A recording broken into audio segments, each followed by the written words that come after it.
Irmãos, bom dia. Nós vamos iniciar a nossa aula da EBD de hoje e vai ser, se Deus permitir, a pergunta 81.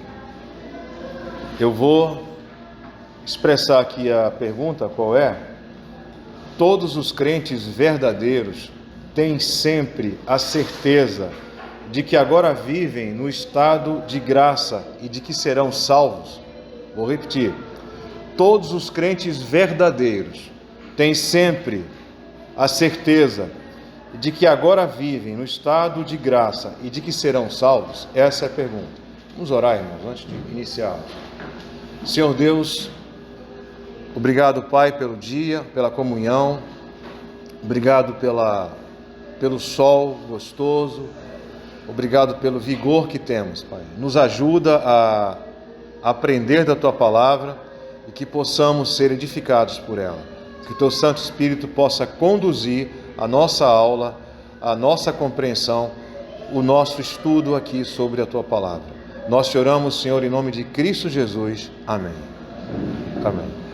Meus irmãos, essa pergunta aqui, ela é parecida com a pergunta do estudo anterior, que foi a 80. Ela é muito semelhante.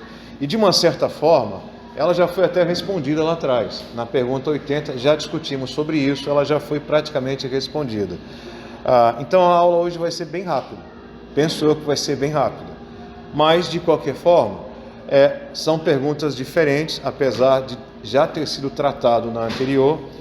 E vamos ver a resposta aqui. Preste atenção. Crentes verdadeiros. Então aqui não se tem a suposição de que seja alguém que esteja enganando a si mesmo, entendendo que é uma pessoa que foi convertida pelo Espírito de Deus. É um crente verdadeiro. Se é um crente verdadeiro, nele habita o Espírito do Senhor e ele é conduzido em vida pelo Senhor da igreja, que é Cristo. Então ele é uma pessoa que está sob os cuidados e é conduzida pelo Espírito. Crente verdadeiro. Ele vai ter sempre, esse sempre é em cada momento de sua vida, em cada momento. Nós passamos por períodos de vida em que são, abre aspas, mais fáceis, mais simples de viver, e outros um pouco complicados. Que complicações são essas? Algum tipo de sofrimento, alguma dor que nos tira um pouquinho, eu vou usar uma expressão aqui talvez não muito correta, mas nos tira a razão, nos tira às vezes o bom senso, nos distrai e a gente fica um pouco agoniado, e nesses momentos a gente pode experimentar eventualmente uma fraqueza. Isso é natural. Também pode acontecer, todos nós aqui somos pecadores, todos nós. Ninguém aqui, do ponto de vista daquilo que é o padrão do Senhor Deus, nenhum de nós aqui é íntegro, é digno do Senhor. Nenhum de nós, nenhum. Mas, e o que ocorre? Eventualmente, durante o período de nossas vidas, isso pode acontecer, estar em pecado, entristecido pelo pecado, que já é ação do próprio Espírito na nossa vida, e nessa condição ficar fraco, angustiado e até em dúvida, concordo? Em relação à certeza da salvação. E aí ele coloca aqui, todos os crentes verdadeiros têm sempre, é uma pessoa assim, imagina, durante todo o período da vida, é aquela pessoa que tem certeza absoluta de que está debaixo da bondade de Deus, tranquilo, vou estar na eternidade com o Senhor, e de que serão salvos. Resposta: não. Eu até já coloquei aqui para os irmãos alguns exemplos de que situações de vida podem nos deixar enfraquecidos e eventualmente abalar essa certeza. Podemos ficar um pouco, vamos dizer assim, desanimados até, desmotivados e por aí vai. Não. Sendo a certeza da graça e da salvação, da essência da fé, preste atenção. Vou começar de novo. Não sendo a certeza da graça e da salvação, da essência da fé, os crentes verdadeiros podem esperar muito tempo antes de obtê-la.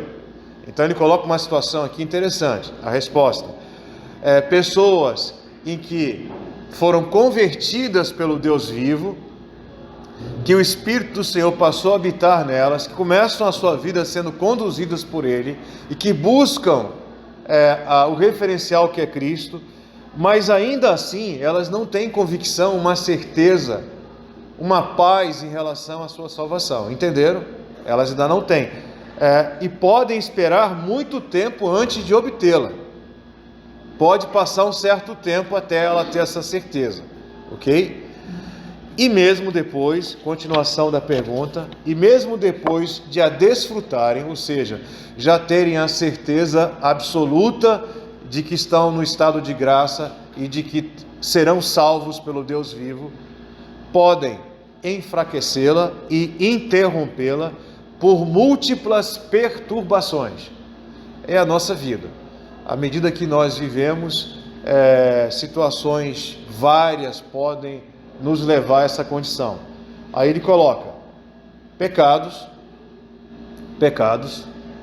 Eu conheço gente, provavelmente vocês também conhecem, que lutam contra certo tipo de pecado, e aquilo provoca uma dor imensa, uma tristeza profunda, e quer se livrar, e falta força, e já se angustia, será que realmente Deus me alcançou? E fica aquele negócio, e é uma coisa, um sofrimento em relação àquilo. Se nós lermos os Salmos, vamos perceber que os salmistas,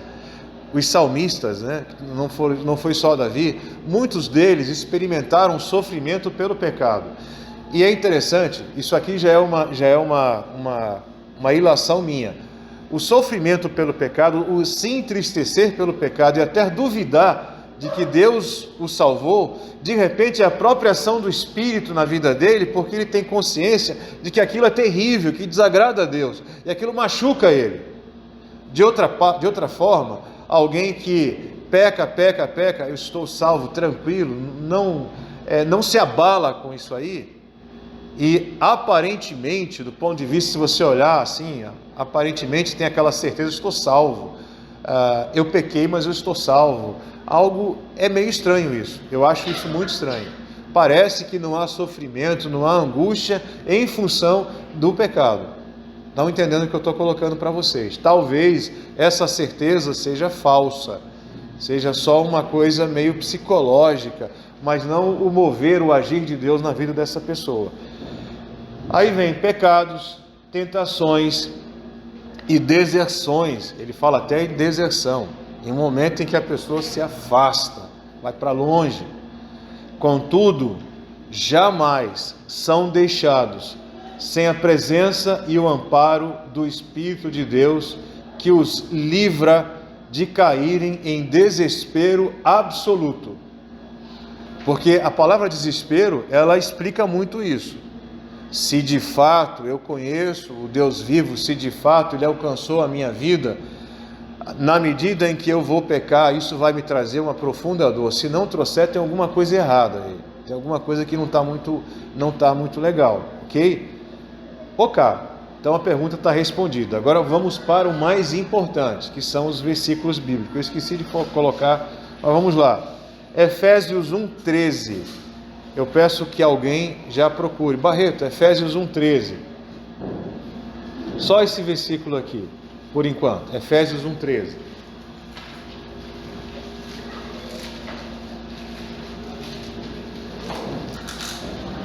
Efésios 1:13.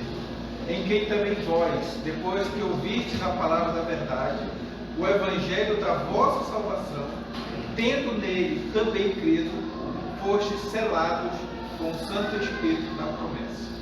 Aqui uma observação aqui do livro que nós usamos como referência, Johannes Gerhard Wüst, tá certo, Barreto? É um nome complicado. A certeza da salvação não é parte essencial da fé. Ok? Alguém tem dificuldade com isso? A certeza da salvação não é parte essencial da fé. E pode ocorrer depois. Júlio, Diga. interessante saber que a fé, ela é um dom Então quem age, quem faz toda a obra é Deus. Então a certeza eu posso ter realmente depois, mas independente da minha certeza, a obra já foi feita. Isso que é mais importante eu lembrarmos. A obra já foi feita, está lá. Amém. Eu posso ter certeza, sim ou não, porque não depende, né? A obra não depende de mim, mas a certeza vai depender do meu esforço, da minha busca. Alguém pode... Diga, Rafael. Eu queria entender uma coisa. Essa questão da certeza da salvação, ela não é uma condição para a salvação, né? Não. Pegando o que Não. vai estar colocando. Não é. Porque a obra já está feita, independente se você tem a certeza ou não. Exato. Exatamente. Alguém pode pensar assim, mas e a perseverança dos santos? A perseverança dos santos nada mais é do que o agir do Espírito na vida da pessoa. Eu volto a falar, vou repetir mais uma vez. O entristecer-se por causa do pecado é a ação do Espírito na vida da pessoa. Ela está angustiada. Mais uma vez, fiz de novo. É aquilo, a pessoa fica envergonhada. A vergonha maior em relação ao Deus vivo. Estão entendendo? Então isso machuca e ela começa será que Deus realmente me salvou? Porque eu continuo fazendo as coisas que eu não deveria continuar, mas há um peso sobre ela, porque ela tem consciência de que aquilo não agrada a Deus. A perseverança dos santos justamente está nisso, no agir do Espírito na vida da pessoa, ok? E ela vai caminhando passo a passo. Agora, presbítero, Anderson. Que a pessoa pode sofrer, essa incerteza a gente pode pensar em duas situações. Às vezes tem aquela pessoa piedosa que é tão pecadora, se acha tão pecadora, e por conta dos pecados dela, ela fala, Senhor, por quê, né? Os meus pecados me trazem essa incerteza, vamos dizer assim. E tem aquela incerteza que o homem colocar a responsabilidade sobre ele, que justamente a salvação vai depender da ação dele, no sentido pelas obras. Então, perfeito. O senhor poderia assim falar sobre essas incertezas? Ok. Os irmãos de Limeira, naquele trabalho de Limeira, né, eles usam uma expressão que eu nunca tinha lido antes dessa expressão. Eles chamam de permutante. Já ouviram essa expressão? Os permutantes. O que é isso, permutante? O que ele chama de os permutantes? São aqueles que começam a entender que aquilo de bom, abre aspas, as boas obras que realizam, é que vão dar essa certeza. Não, irmãos, negativo, não é isso não. Entenderam? Então a ideia é que se eu fizer as coisas direito, se eu fizer tudo direitinho, eu tenho certeza agora eu tenho certeza. Você, na realidade, você está buscando a justificação naquilo que você acha que é correto, que é bom. Ele chama isso de permutante, vem de permuta, de troca, né? Então, isso pode aqui, irmãos, não é para ofender ninguém, eu peço perdão, mas existem doutrinas outras que dizem, por exemplo, que você pode perder a salvação. Isso é muito estranho. Porque perder a salvação pode parecer o seguinte: eu estou andando na linha, fazendo tudo direitinho, fiz tolice, perdi a salvação. Não é isso. Não é isso aqui. Aqui é a questão da certeza, mas não abalou, não mudou como Deus olha para você, como Deus age com você. Josué, falar? Diga. Não sei se ajuda, mas alguns irmãos citados na Bíblia, eles se empenharam em falar essa palavra, eu tenho certeza. Será que tem a ver com, pelo menos, por exemplo, o Jó e o apóstolo Paulo estavam passando por dificuldade imensa, né? Risco de vida, por exemplo. Mas eles citaram esse termo, né? Eu tenho certeza que eu creio, o apóstolo Paulo disse que a coroa da espera. Será que tem a ver com a questão de ser operoso? Por exemplo, uma vez que o Senhor Deus te chama, você sabe, né? Será que esse tempo tem a ver com o que Jesus disse para permanecer na palavra dele? Porque às vezes seja a conversão, mas você ficar distante da palavra. Entendi. Falta alimentação para que a pessoa possa ter um vigor espiritual para entender essas coisas. Uma vez você foi estudar uma pregação em que o pastor parece que entendeu um pouco sobre o plano. E ele disse que algumas árvores, quando são bem alimentadas, ela até fica viva. Mas raquítica, até chegar ao seu prazo de morte, né, sem dar frutos. E comparou com algumas pessoas que o Senhor chama e eles não se alimentam da palavra, ficam raquíticos e morrem sem saber sua salva. Mais ou menos assim. Acho que o Gerardo, no próprio livro, diz isso em algum comentário, e é justamente assim que você, se não tem essa certeza, você a busca deste modo, com perseverança, se relacionando com Deus, com oração, estudando a palavra, e é assim que você vai buscar, os meios de graça. assim Os meios de graça. essa certeza, né? Isso. Acho que ele também fala que talvez não seja apenas pela questão da tribulação, mas muitas pessoas, uma vez convertidas, uma vez que tenham aceitado a palavra, o Evangelho, a salvação dos seus pecados, ela pode, ela certamente será tratada, ela vai buscar a santificação, né? O processo a santificação é um processo, não é um ato. Então você caminha buscando santificação, buscando a separação, o aproximar-se de Deus. À medida que você caminha, você é salvo, mas você ainda vai trilhar, vai buscar muito conhecimento que lhe dará, à medida que você trilha, certeza de que você de fato é eleito do Senhor. Então, necessariamente, não preciso pensar que foi por conta das tribulações que... Claro. O livro também diz que algumas pessoas encontram o Evangelho a partir de um desarme, um momento específico, uma mensagem Súbito. X, ela é súbita. Calvino, no caso do Calvino. Já tem outras pessoas que, por exemplo, já outras pessoas que já são da igreja, filhos da herança, e eles não sabem dizer precisamente qual dia da salvação. Não tem esse momento que elas guardam na memória. Então elas possivelmente podem se perguntar um dia: eu já posso ter certeza da salvação? Perfeito. O apóstolo Paulo, ele fala, quando ele escreve aos Coríntios, na segunda carta, eu acho, ele fala daquelas pessoas que bebem leite e que são, vamos dizer assim, não estão alimentadas. Aquilo que falou, os meios de graça, eles nos fortalecem e facilita essa certeza, essa convicção. Aí você tem o estudo das Escrituras, o se alimentar dela, a oração, a meditação, e você tem os meios de graça mais públicos, né? A estar junto com os irmãos para adorar o Deus vivo. Essas coisas, esses meios de graça, eles vão nos fortalecendo. E esse fortalecimento, concordo com os irmãos, não é só uma questão de pecado, tentação, dificuldade, mas também de estar enfraquecido. Por quê? Porque não se alimenta da palavra. Por quê? Porque não busca os meios de graça. Se buscar os meios de graça, a ceia do Senhor, o estar junto com a comunidade adorando o Senhor, isso vai nos fortalecer. E temos que buscar isso aí. Isso aí é perfeito. Quem pode ler para mim Isaías 50:10? E outro irmão vai ler... Não, é muito grande. Salmo 88 todinho não. Isaías... deixa eu só dizer uma coisa. Lembra do Davi? Salmo 51... Ele faz uma oração: restitui-me a alegria da tua salvação.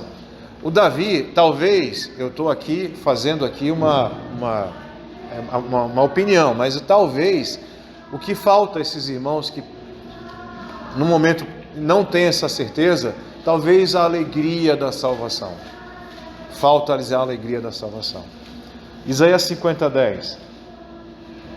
Quem há entre vós que tema ao Senhor e que ouça a voz do seu servo?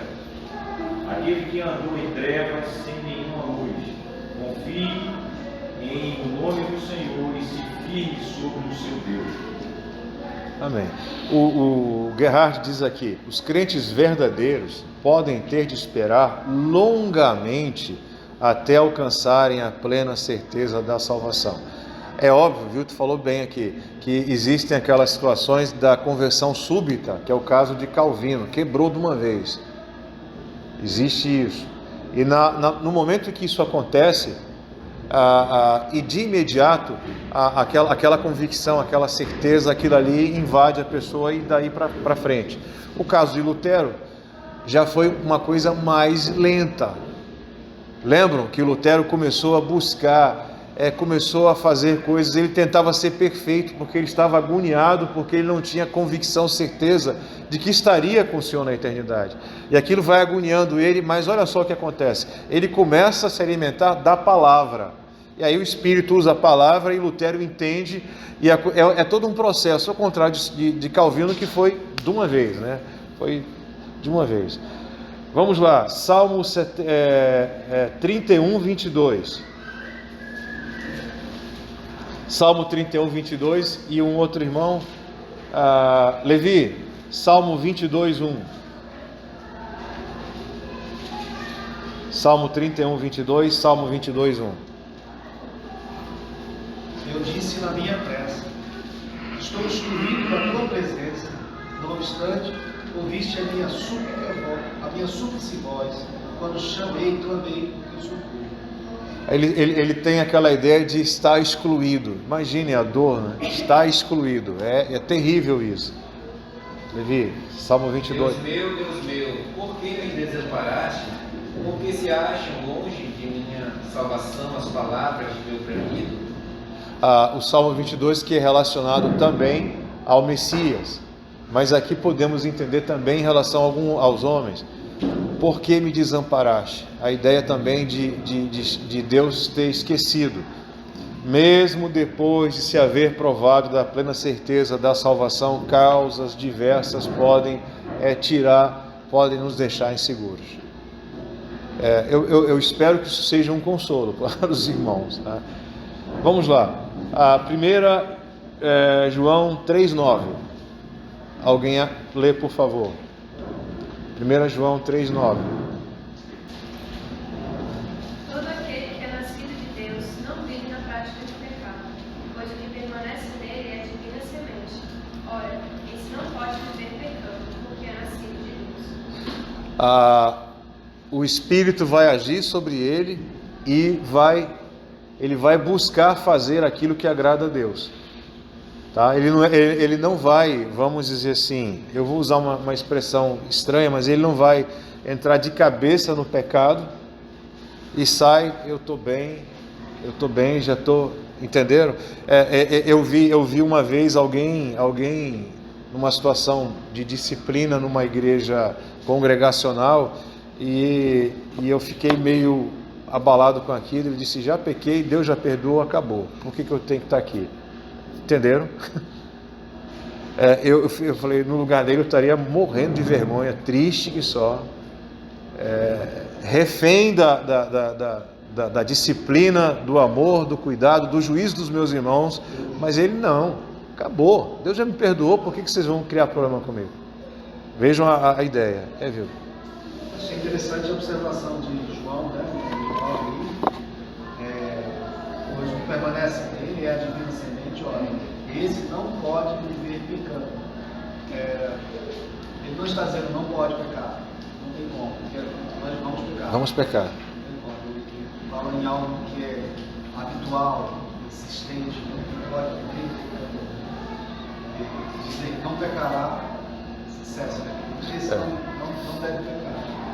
O Agostinho, em Confissões, se vocês lerem lá, você percebe a tristeza dele com o pecado. Impressionante. Ele fica realmente abalado com aquilo. Fazendo uma comparação, quem se opôs a Agostinho? Minha cabeça deu um branco agora. Quem lembra? Havia uma oposição. Agostinho dizia que a salvação seria ação de Deus. Pelágio. É bem interessante a diferença entre esses dois. Pelágio, do ponto de vista dos olhos humanos, ele era na linha, perfeito, ok? Abre aspas, ele era um homem que, abre aspas, tá? Poderia dizer sobre si mesmo: olhem para mim, olha como é que eu estou aqui, como é que eu ando. Já o Agostinho, meio complicado, pai solteiro, todo enrolado, conversão já bem maduro. Agostinho tinha que depender da graça, da bondade de Deus, porque se dissesse, olha para mim, eu estou encrencado. Entenderam? Então é interessante isso, né? É interessante isso aí. Vamos para as perguntas? Vamos lá. As perguntas do Gerard. O que quer dizer o catecismo ao afirmar que a certeza da salvação não faz parte da essência da fé? O que ele quer dizer com isso? O Barreto já até respondeu, né? O Barreto já respondeu.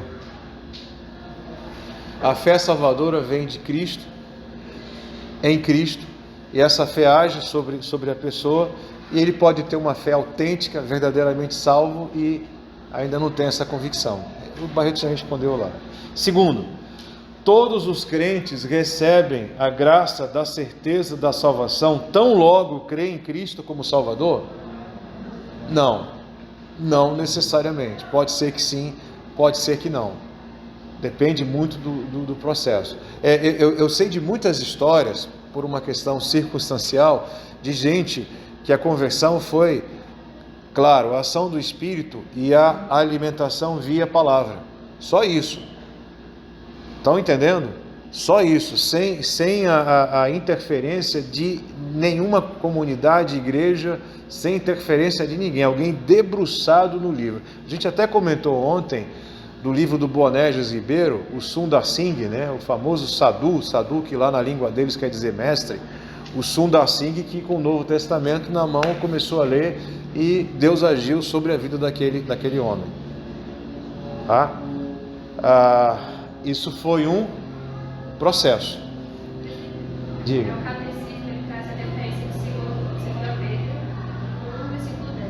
Por isso, irmãos, procurai com diligência cada vez maior confirmar a vossa vocação e eleição, porquanto, procedendo assim, não tropeçareis em pecado. Amém. Pedro já estava falando com crentes, né, com pessoas que já eram, Isso. não tropeçaram sua fé.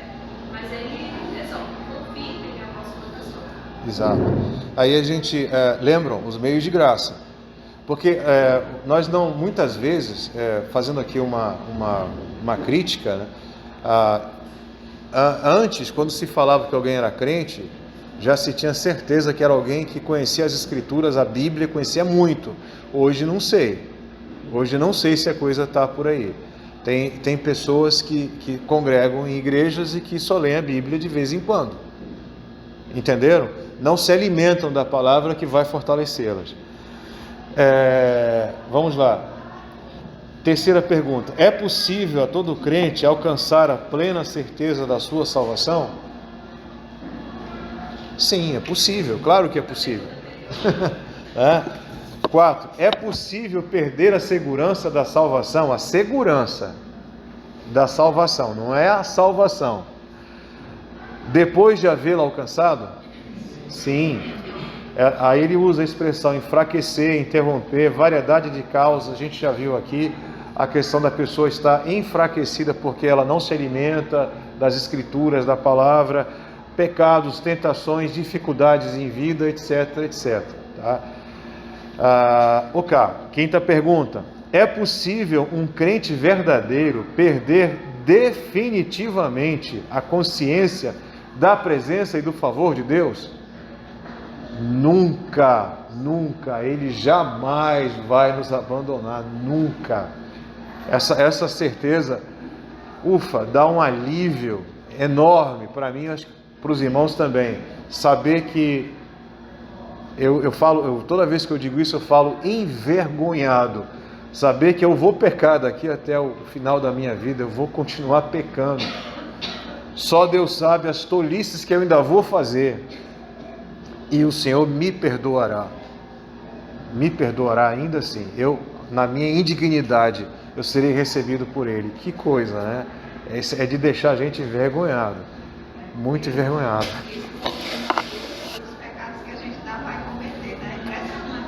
Isso que é vergonhoso. Exato. E a gente não ser impelido, né? Não ser envergonhado, né? É para de fato constranger, né? A gente parar para pensar, né? Ser sábio no sentido de pensar antes de agir, como a gente viu hoje na questão da língua, porque saber que o nosso Salvador foi esmagado naquela cruz por aquilo que a gente ainda vai cometer é muito, né? Triste. É triste demais. A questão da língua é complicado, né, Barreto? Oh, meu Deus, às vezes... Sempre falou pelo menos uma pessoa. Quê? A palavra falou com pelo menos uma pessoa. Comigo falou. Já confessou pra mim. Ah, é? Já confessou o pecado? Ih. Mas às vezes é melhor ficar calado, né? Às vezes é melhor a gente ficar calado. O pior, Rafael, que é verdade, a gente acaba falando demais, né? Acaba falando demais. Ela tá rindo aqui, a minha esposa, né? Ela tá rindo aqui, ela tá rindo. Então eu sempre digo que a minha língua é mais rápida que o meu cérebro, e vai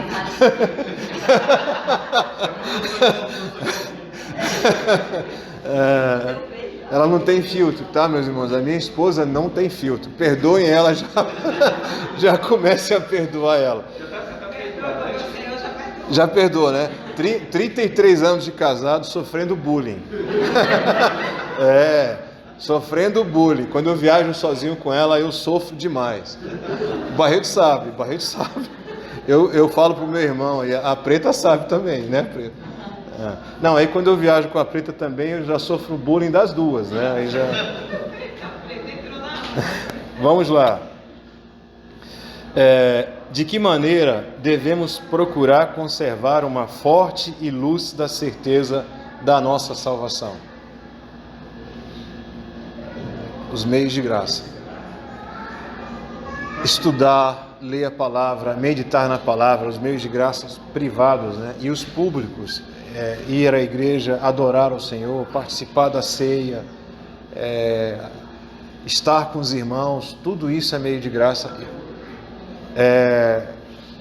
De que maneira devemos procurar e conservar uma forte e lúcida certeza da nossa salvação?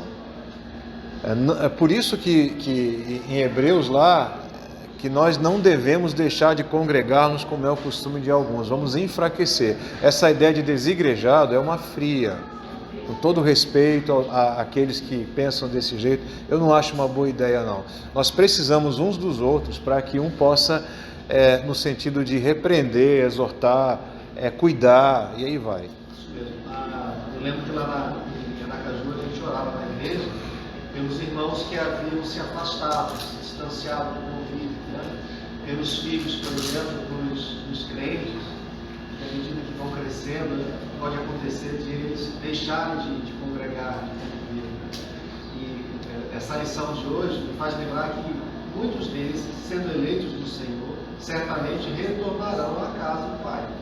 E a certeza disso nós acabamos de ver, né? Que Deus preserva essas pessoas, né? Apesar da condição delas. O que vai acontecer com elas é que elas, estando afastadas, distantes da comunhão, elas deixarão de usufruir dos privilégios de estar em comunhão, e são muitos. Estar em comunhão faz com que você usufrua da bondade de Deus e usufrua dos privilégios da comunhão, de estar em comunhão.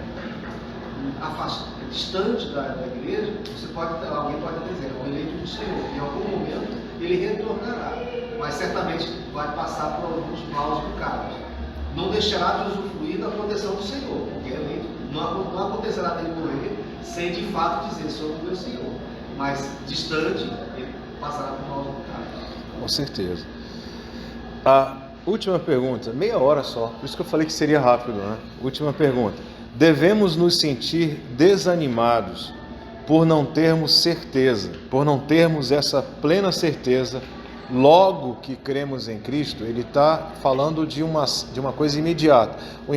Um irmão que entendeu que Cristo é o Senhor, que Cristo é o Deus encarnado, que morreu por ele e que perdoou os seus pecados, ele entendeu agora. Ele deve se sentir desanimado porque ele ainda não tem certeza da sua salvação?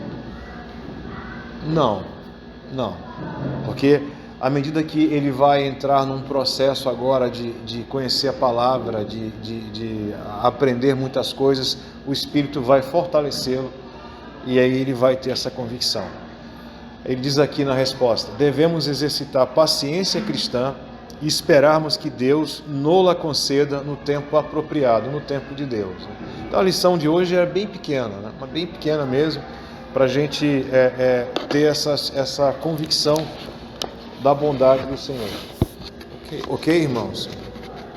Tranquilo? Alguma pergunta, alguma observação? Foi bem rápido, né? Porque o Barreto já tinha tratado, já na pergunta passada, acabou misturando, né, Barreto, as duas coisas, né?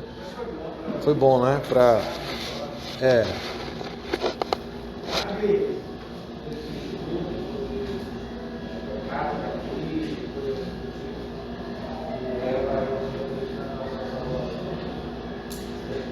Como é que é, meu? Não entendi.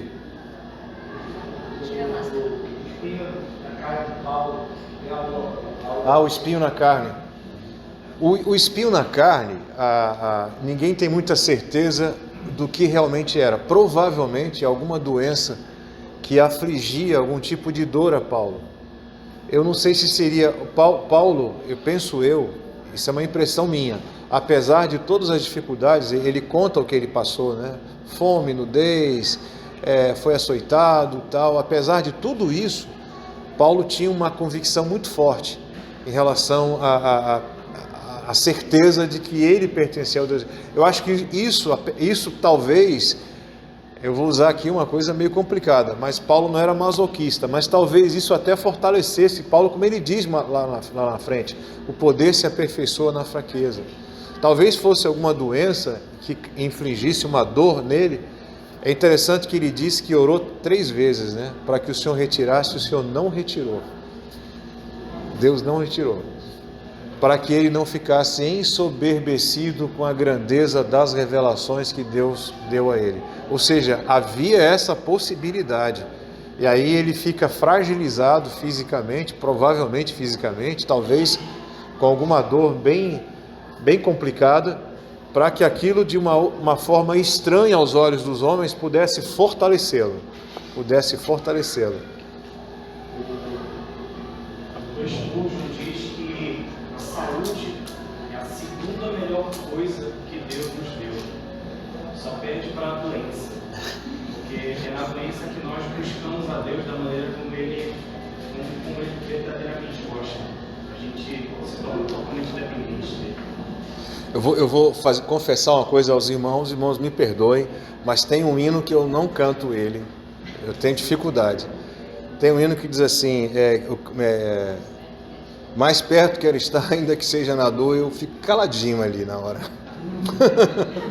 Eu fico caladinho, entenderam? É uma forma de Deus até nos abençoar, mas complicado, não é mesmo? É bastante complicado. Você vê que Paulo, ele fala que na fraqueza, né? A fraqueza que o impulsiona, né? E a gente tem visto, a nossa realidade tem sido outra, né? A fraqueza tem feito com que a gente abra mão. Isso, é verdade. A gente tem visto muito fácil, né? No nosso meio, hoje em dia, muitas pessoas abrindo mão disso aqui, da comunhão, a gente deveria ser o contrário. Quem está fraco, eu tenho que ir perto de quem está forte, né? Para que eu possa me reerguer, né? Dar vigor de fato. Mas não, a gente acaba se isolando, a fraqueza, a dificuldade, a provação, faz com que a gente se isole. Não, verdade. Aí tem um evangelho distorcido que diz que se você não tem prosperidade, você está encrencado. Leandro. Em relação ao apóstolo Paulo, ele foi, se não me engano, apedrejado uma vez, recebeu pena de uma seja chicotada, 40 minutos, 39. Isso deixa sequela física. Com certeza. De possibilidade de ficar ereto, esticar as costas, deve ter. Na cara deve ter alguma sequela dessas comissões que ele tomou de prosperidade. As marcas de Cristo que ele fala, né?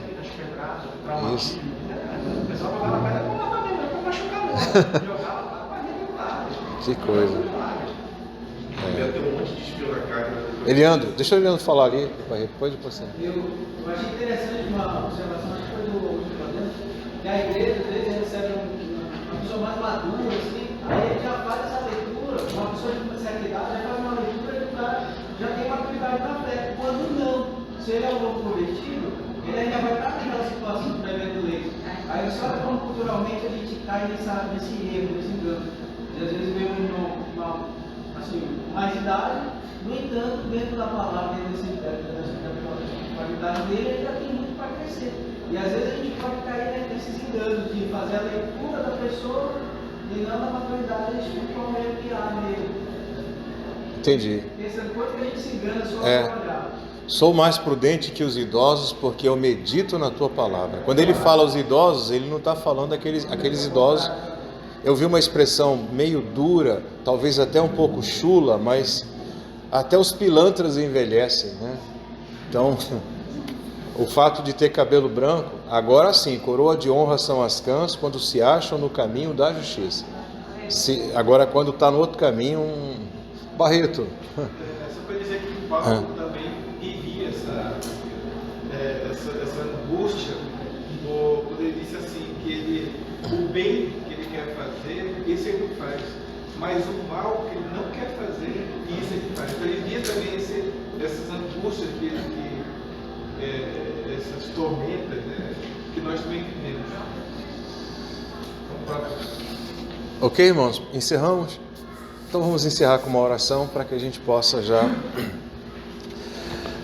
retornar aos nossos lares. Senhor Deus, te agradecemos, Pai, te agradecemos, porque tu morrestes por cada um de nós, entregaste a tua vida, Pai, naquele lugar, tu te esvaziaste, andaste como se fosse um simples homem, Pai. Louvado seja o teu nome. Perdoa-nos os pecados. Nos dá, Pai, essa paz, essa convicção, essa certeza da Tua bondade sobre nossas vidas. Não por causa da nossa dignidade, que não temos essa dignidade, mas sim por causa da Tua bondade, do Teu favor, Pai, da Tua graça. E nos fortalece, Pai, que o Teu Santo Espírito possa nos conduzir, nos constranger a buscarmos os meios de graça, Pai, e podermos ficar vigorosos, Pai, fortes, Pai. Ó Deus, tem misericórdia. Nós choramos em nome de Cristo Jesus. Amém.